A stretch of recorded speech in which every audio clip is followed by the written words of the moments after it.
একদিন মদিনার এক গলিতে এক দরিদ্র সাহাবী বসবাস করতেন। তার ঘরে ছিল না তেমন কিছুই, না ভালো খাবার, না আরাম। তবুও তার মুখে কখনো অভিযোগ শোনা যেত না।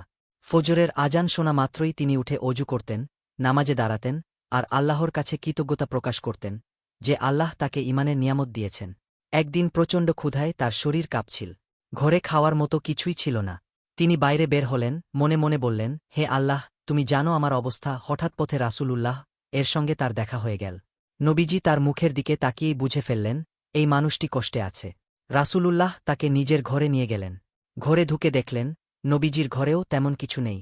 তবুও রাসূলুল্লাহ আল্লাহর নাম নিয়ে যা ছিল তা ভাগ করে দিলেন। সেই সামান্য খাবারেই দুজনের মন ভরে গেল। খাবার শেষে নবীজি বললেন, আসল ধন হল হৃদয়ের তৃপ্তি। যে আল্লাহর উপর ভরসা করে, আল্লাহ তাকে কখনো একা ছেড়ে দেন না। সেই দিন ওই সাহাবীর জীবন বদলে গেল। তিনি বুঝলেন, রিজিকের পরিমাণ নয়, বরং আল্লাহর উপর বিশ্বাসী মানুষের প্রকৃত শান্তি।